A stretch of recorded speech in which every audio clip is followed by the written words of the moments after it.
Ed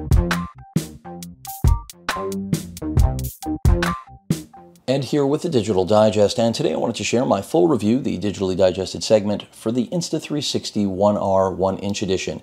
This camera originally launched at roughly $550 US. It's now on sale for a little under $500, and in my opinion, it's the best action camera on the market. Now, I did purchase this on my own. This was not sent to me for review, for those of you wondering. And I've got some other cameras surrounding it because I think they're important contextually when trying to figure out whether or not this is the right camera for you. Because if you just need an action camera, then go out and grab a GoPro, grab an Osmo Action, and that'll do the trick. But if you're looking for more, the One R 1-inch edition is going to give you a 1-inch sensor, just like you'd find in the RX 100 line of cameras. So that's pretty much best in class for point-and-shoot cameras on the market. And it's going to give you all the same benefits of an action camera, but again, with that added dynamic range, low light capability that you just will not get out of a GoPro or DJI product. In addition to that, you have the ability, of course, to pop this off because it's modular. So let's say you're not interested in the 1-inch edition, which is also understandable. I'm not reviewing the regular twin edition, but that originally launched, I think, at $480. Now I think it's on sale for around $430, $425. That gives you the same capability as an Osmo Action, so a 4K mod, because this does just pop off. This is the battery. And so you would just remove the mod right here, because this is the processor, the brain, so to speak, and then this is the sensor and lens pairing. So if you just went with the 4K edition, you would just have a 4K mod on there, and it would act just like any other action camera, but it would not have as large a sensor, so dynamic range and low light capability kind of out the window. It doesn't mean it won't perform well, it's just not going to do as well as this one right here. You'll still have incredible stabilization, because I have to say the flow state stabilization that Insta360 offers is best in class. And then you also have, in that twin edition, the 360-degree experience. So I have the Rilo here because Rilo did send this to me back when they launched, around the time they launched, and it really was a best-in-class 360-degree camera. Solid battery life, fantastic software. Unfortunately, the company has fallen on hard times. That's not the case for Insta360. So with Insta360, you can get your 360-degree mod in that twin edition pack, again, for around $430, and you have the best of both worlds. But if you're looking for what I am looking for, that's having the best in the world, so to speak, because to have a 1-inch sensor inside something so small, so portable, and that can take a beating is pretty much a dream come true. The only other product like this really is Sony's RX0 line, which even in its second generation still does not have continuous autofocus. And until it does, I can't call it the action camera I would want to have on me, even though it takes great stills and very good video. So why would you pick this over a traditional action camera? Well, it's modular. You can have basically every camera you would want in one body in a bag and not have 3 different cameras. They'd all be using the same battery type. They'd all be using the same software. Those are the advantages. But if you're looking for just the same quality you'd get out of your smartphone, but in a device that if it gets destroyed, you won't cry. And when I say smartphone, we're talking about flagship camera performance. Traditional action cameras are going with the regular base 4K mod on this is the way to go, in my opinion. I would pick Insta360's product over GoPro or DJI at this point. I think they're just doing more, but that doesn't mean that the next Osmo Action won't change my mind. Things to keep in mind, though.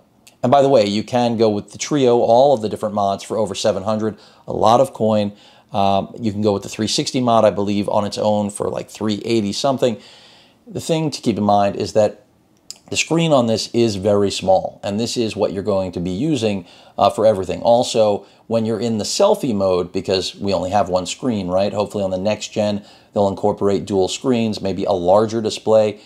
This mod is going to get in its way, the actual protection of the lens. The 4K mod and the 360 mod, you won't have this problem, but the touchscreen is small enough as is. I mean, if you look at that side by side with the Osmo Action, you can see it's literally the size of the front display. Forget about the Osmo Action's rear display, which is twice the size of it at least. So those are things to bear in mind. On the flip side, besides the things that I've already said are positive about this, battery life with this is very good, an hour at least, and that to me is very impressive. The audio quality of the internal microphones is very good. You can also sync this up with AirPods, but from what I've seen, the support is not great, so I don't really see the purpose of that. They do also make an audio adapter, so you can use something like I'm using right now, the Rode Wireless Go, and plug that in using a Type-C adapter. But that also, to me, defeats the purpose of having an action camera in general, but it's good to have as an option. The entire purpose or premise, I think, of the modular Insta360 One R is that what can't it do, really? So at the end of the day, that's the beauty. And when you connect this up, you're ready to go. They make an extended battery, they make a dual battery charger. That is a Type-C connection for charging and transfer if you don't want to use wireless transfer, which it's also capable of. They've been fairly aggressive on firmware updates, which is great. I've got a 1 terabyte micro SD card in there, which I've had 0 issues with. You want to make sure when closing this that you line this up with the 2 arrows, and you have to make sure when you close this not to see that yellow mark that you're seeing now, because if you see that, that means you do not have a seal. It's gone. Now we're ready to get wet, so to speak. In terms of the actual camera, let me power it on. Fairly quick to start up. It's not instant. Again, the flow state stabilization is best in class, but it's all done in post. That means if you pull files out of this camera, if I just take the SD card out, throw it into a tablet or a PC, nothing's going to be stabilized until I have processed it using Insta360 software. This is something I wish happened in the camera. It doesn't. It's something you're going to live with if you enjoy using it. Now you can see we're in video mode.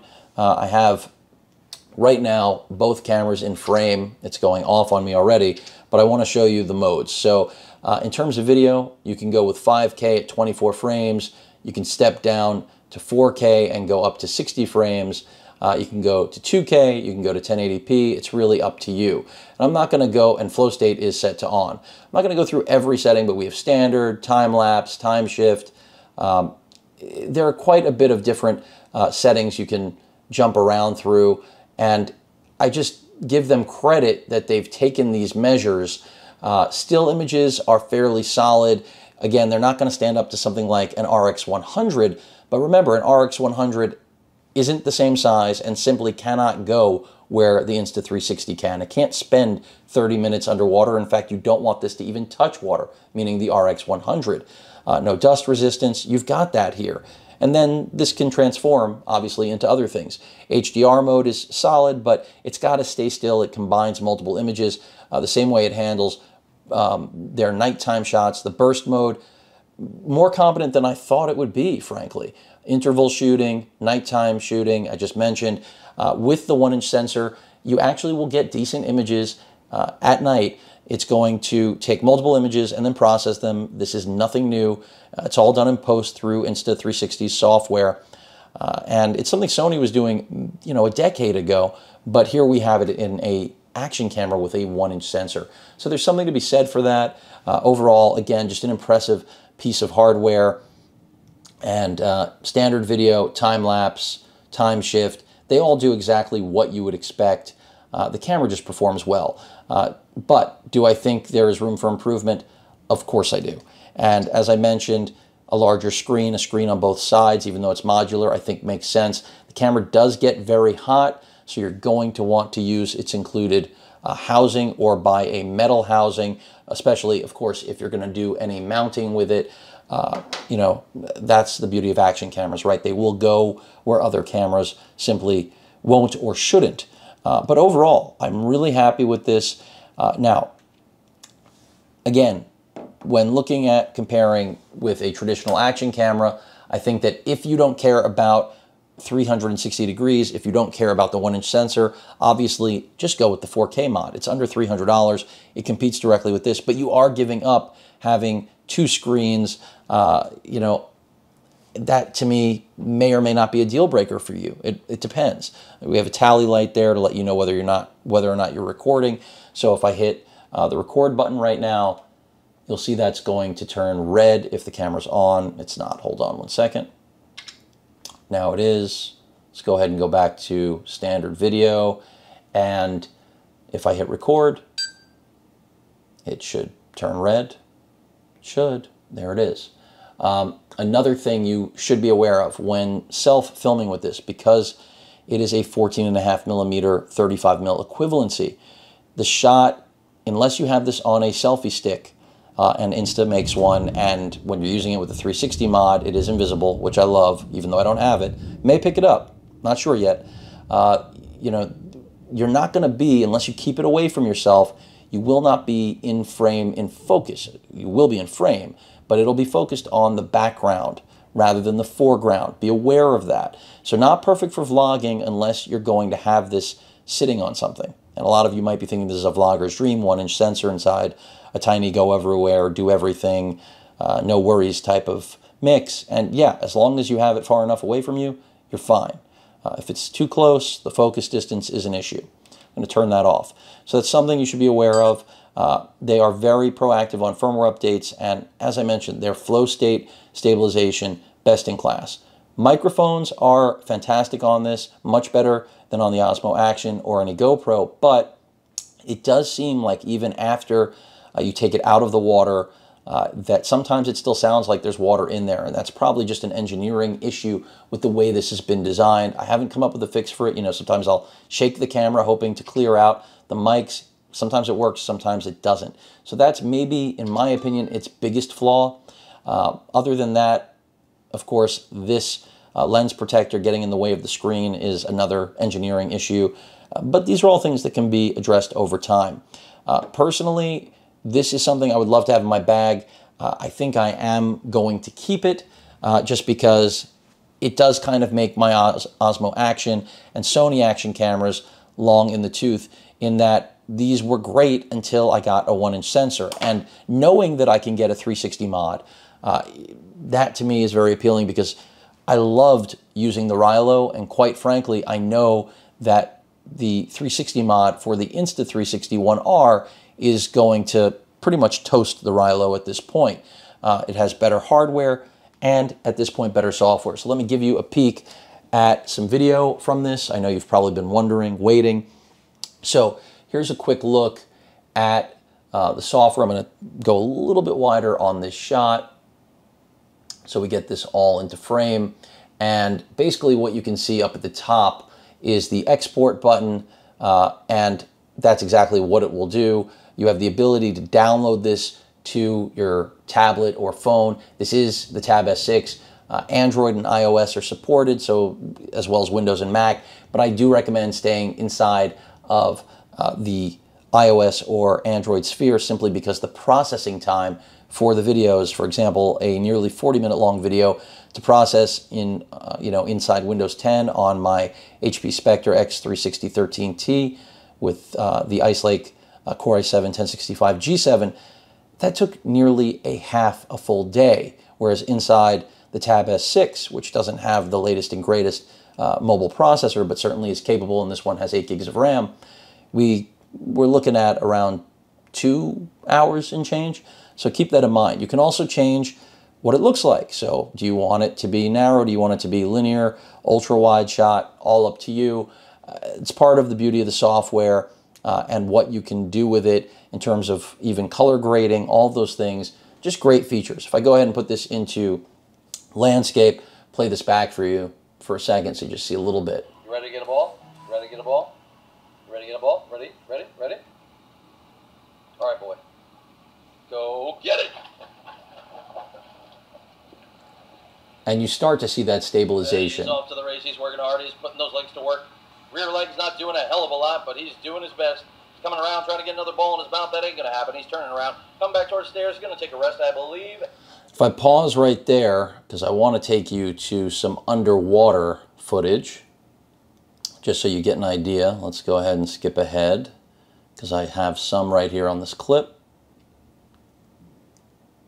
You will see what that looks like. And so here's a good example. Let's start right there.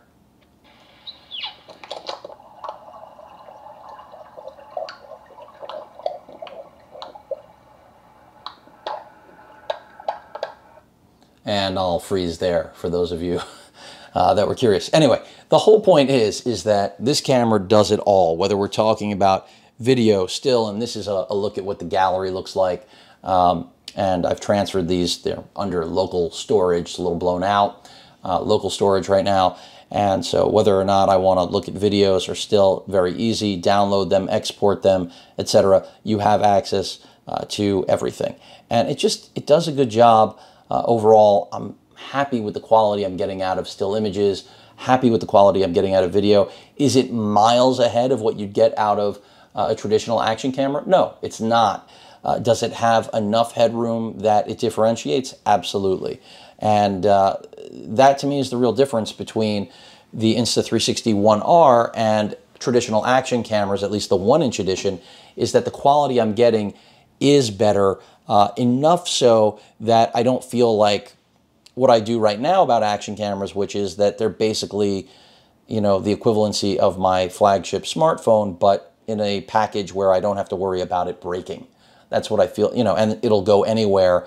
Would I want to go scuba diving with the 1-inch edition? I'm not sure. I mean, I still think I would miss the zoom that I have on the RX 100 line or an interchangeable lens camera like the A6500 or 6600 with an enclosure. But those are really big and really bulky, and traveling with this for diving when we get out of this pandemic, if we ever do, I just see that as being a really interesting option to go with. And that's another thing that really draws me in with this, is that to have a 1-inch sensor for underwater shooting, like diving, I think is a great option. So, you know, comparing it to something like this, tough to do, because this is a real camera, this is an action camera, but the fact that they share the same sensor inherently will draw that comparison, and the fact that this is so expensive. I mean, $500 does get you very close to RX 100 territory, depending on which generation of RX 100.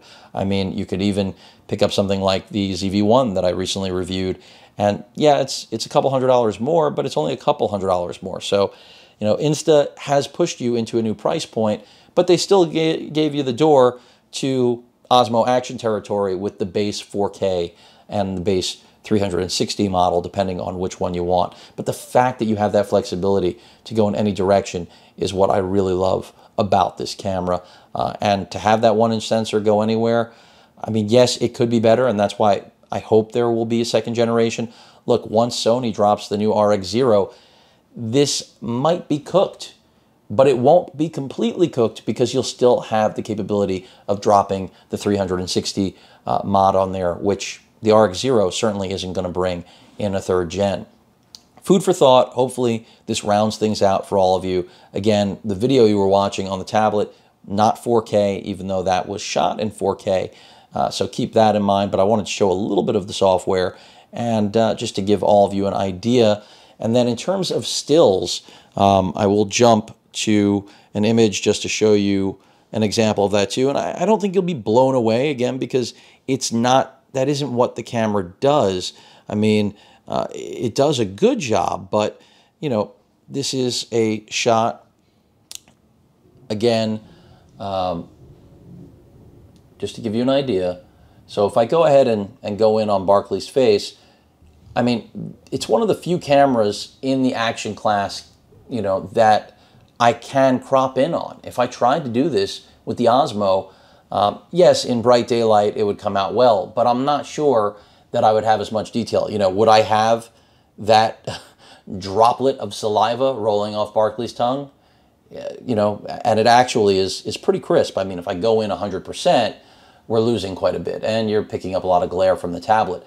But I mean, it does what an action camera should, and provides a lot more quality than an action camera generally does. So there's a lot to be said for that, and quite frankly, to see an action camera produce better results than what I get out of, again, flagship smartphones like the Note 10 Plus, that to me is where it's at. Give me a reason to buy this. Make it not an overlapping product, and that's exactly what Insta360 has done.